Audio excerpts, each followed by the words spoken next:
This is Dan Greisenhout talking to you from my How To Guru YouTube channel, and today I'd like to talk to you about Adobe Photoshop. Now, I've been a long time user of Adobe Photoshop, and I've used it in my day to add text to photos and effects to photos, and to resize and redefine them, existing photos in effect, to create thumbnails and screenshots for websites, and to also create additional effects on them that I could put onto websites as well. But recently I ran across a company called Control Plus Paint, who has put a number of videos out on YouTube in the area of digital creative artwork, working with Adobe Photoshop. Now, I've liked this work so much that I've decided to put a playlist together on my How To Guru site and show his work off. What you're going to see in a number of videos that I'm going to have on a playlist channel for this is his work on drawing techniques, sketching techniques, working with lines and shadows and other brushstroke techniques and tricks, and working in different kinds of textures, including grayscale. So without spending more time on it, please take a look at his videos attached, and I hope you enjoy them just as I did. Bye for now. Hey guys, this is Matt Core from ControlPaint.com, and today I'm going to talk about the merits of using a toned canvas.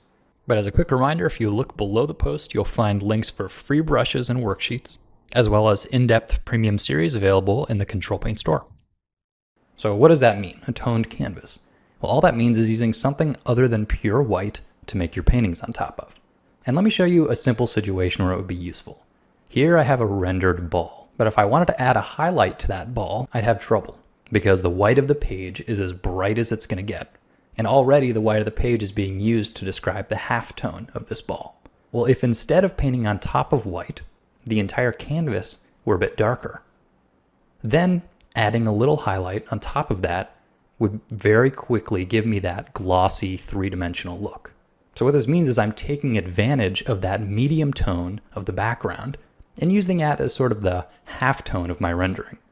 So then I can add darker paint to make the shadow and lighter paint to make the highlight. But I don't have to spend all that extra time painting in the medium value. Whereas if I started with the white, I can't get any brighter than this. We're already at the maximum value. So let's take a look at this practical example. Here's a normal looking sketch. It could have been a digital sketch or a sketch in a sketchbook. And I have it on the white of the page. Well, if I wanted to add some shading information to this, it would take a while to make the whole thing darker and then bring back the highlights like I did in the last example.